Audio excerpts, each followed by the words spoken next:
Hey guys, what's up? My name's Mallory and today's video is a new section on my channel, and I am very excited about this channel and I am very excited about this section in particular because it's something I just really think is important to talk about. It's gonna be about mental health. It's basically gonna be about my experiences with mental health and what I have gone through. I do struggle with mental health. I am medicated and I am stable and I am finally happy, which is amazing because now I can get to speak up and speak about it and just help many other people that are struggling with mental health out there and help many other people who don't understand that it's an actual thing.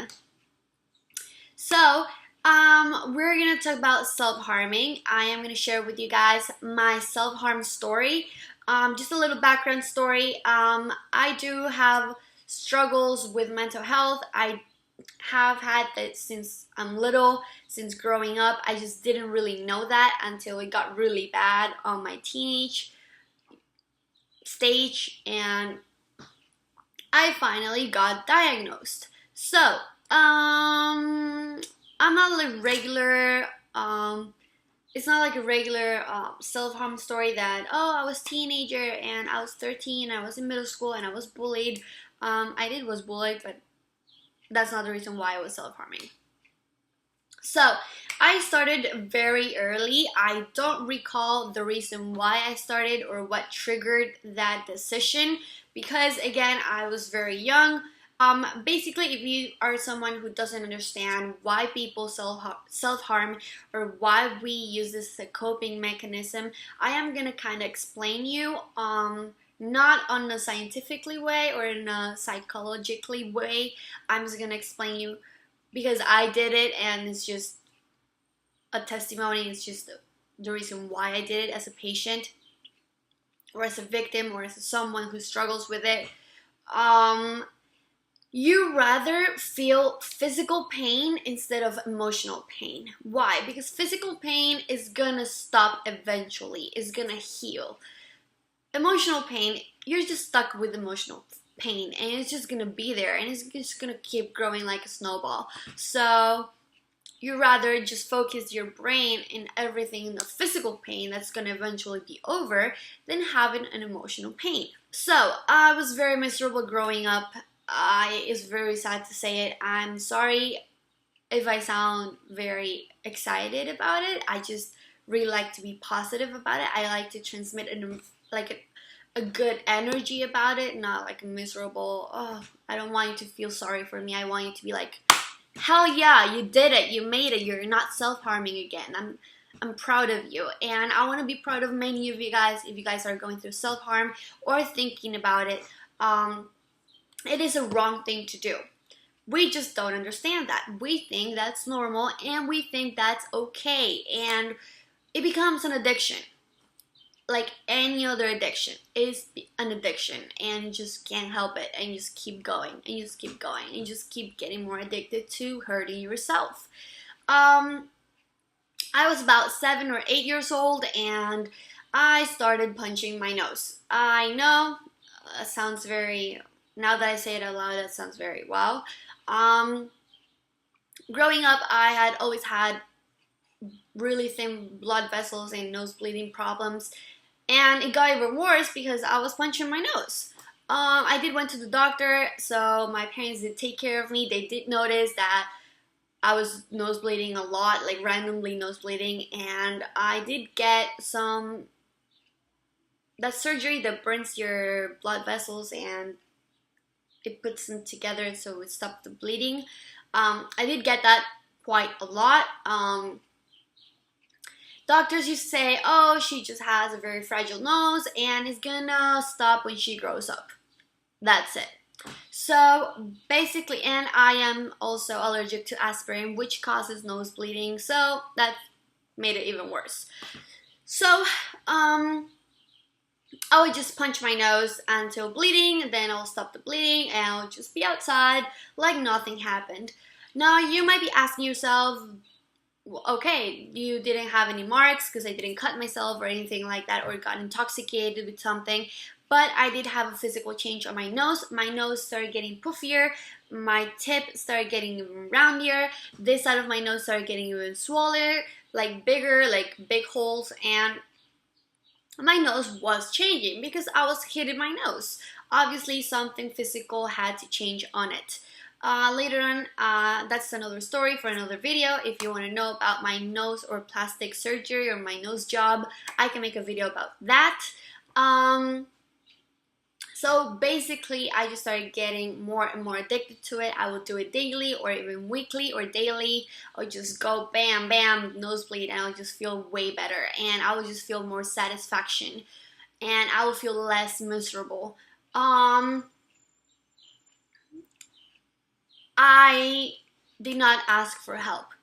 Someone who is struggling with mental health will not tell you, oh look, I'm cutting, oh look, I am intoxicating myself, oh look, I'm punching myself. They're not going to speak up. And if you notice someone with self-harm marks or with stuff like that, you have to speak up. You have to, because you're saving that person's life. You don't know how dangerous it is, and it's not for attention. That's another thing. Many people say, oh, you just wanted attention. No, I just want to relieve and release the pain. I just want to feel better. Some people even cut themselves or do stuff to themselves because they want someone else to notice. They're seeking help. They're asking for help. And when you struggle with mental health, you don't know how to speak about it. Why? Because of the freaking stigma. Because you know society's messed up, they're close-minded, and they're just gonna judge you, and they're not going to understand. So you just keep quiet and just keep going in it and just keep falling into that addiction. I'm just here to tell you, if you're self-harming, if you ever thought of self-harming, don't do it. And I know right now you're gonna be thinking, yeah, whatever, I won't do it. You don't know what I'm feeling like. You don't know what I'm struggling with. Let me tell you, I do know, because I did it for over 11 years of my life. And I do know what depression is like. Trust me. And as someone that has self-harm like you have maybe, or you have thought of doing it, I am telling you, things will get better. I know it's hard to understand. I know you're thinking right now, this girl has no idea what I'm going through, has no idea of my miserable pain, has no idea how my life is or my family is. And let me tell you, I have been in that position of so much darkness and feeling so hopeless that the only relief is suicide, or the only way of escaping is self-harming. And as someone that went through that, and I was in your shoes, I am telling you right now, speak up and seek help, because you can be better, you can do much better, and you can be a testimony to help someone else. So then my recovery started years later. I finally noticed that I was doing something wrong. I finally noticed that I was self-harming. I just didn't know. I just kept doing it without knowing it was bad. I do get triggered to self-harm. I do struggle. I do have breathing exercises. So I'm just gonna show you a couple of them. So when you have a trigger and you just want that, it's just calling you to cut yourself, or it's just calling to punch yourself, and just calling to feel that pain so you can stop the emotional pain, and you just feel it really inside of you, and you just want to stop that, and you're just screaming for help because you're drowning in your own miserable feelings. I understand. You have to fight it. If you want to be happy and experience happiness, truly happiness, seek help or stop doing this coping mechanisms. You can draw, you can go to the gym, do something that distracts you, because basically self-harming, you're looking for that distraction from the emotional pain. Look for something that you're really passionate about. And I know it's really hard. I really know that, because I know you're in a position that you don't want to do anything that makes you happy. And you don't know what happy means. So you have to find a way of breathing and thinking of the good things that you ever experienced.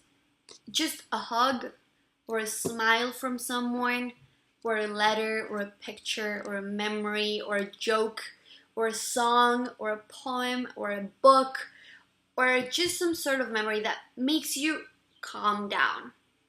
When you're calming down, breathe. Breathing is key. I tell you because I do it and it helps me. I go in the shower. I'm just gonna tell you what I do. I go in the shower and I just start going.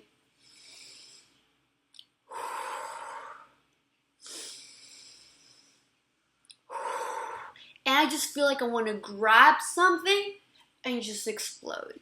And just grab something and just tension. I tension my hands just to kind of control that feeling and just release the feeling and just keep going. Or something I really like to do is I like to buy cheap notebooks or cheap books that I can rip out the pages, and I just and I throw it and I crumble it and I throw it and I crumble it and I throw it. You're harming the book.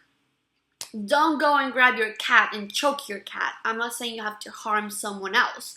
I'm saying find someone where you can release that energy, that thing that you're feeling that wants to, like, you know? So I grab notebooks and just rip it off, crumble it really hard and throw it away. Rip it off, crumble it really hard and throw it away. And breathe. Always breathe, because breathing will give oxygen to your brain and will help you calm down. So those are the two things I like to do when I am really triggered and I am really depressed and I just feel like I can't handle it anymore and I feel like my brain is gonna explode. That really helps me, that really relaxes me, and then I just get to a point that I realize, damn, that's wrong. I shouldn't do that. Let's go to the gym. Let's go there. Let's call a friend. Let's write. Let's read the Bible. Let's worship God.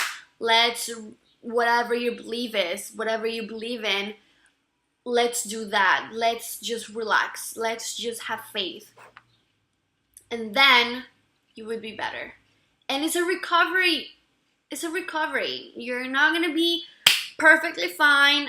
I have been like a year and a half without self-harming, which is amazing. I'm so proud of myself. I do have triggers. I do have to work on it. I do have to stop the whole world and just focus on my breathing, just focus on my brain, focus on my feelings, and just really brain exercise. It's just brain exercise. It's really hard. It actually makes me sweat. So yeah, but I hope this video was really helpful for any of you guys. If you struggle with it, maybe you can use this ways of distracting your brain or exercise with your brain. I hope I can help someone, and that's it.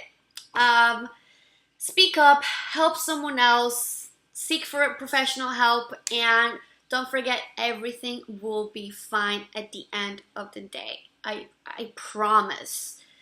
And you will get to be happy, because everyone deserves to be happy. Oh, that's it. Hope you guys liked this video. Give it a thumbs up if you liked it. Give it a thumbs up if you want to see more mental health videos, or you want me to share more of my experiences and my life, and maybe one day my story of my diagnosis and stuff like that. And I hope you guys liked it. Subscribe if you want to see more of my channel. And I do have more videos, makeup videos, and just gonna do vlogs, because I want to show people that you can have a normal life even though you struggle with mental health. So yeah, hope you guys like this video, and see you guys in my next video. Bye guys.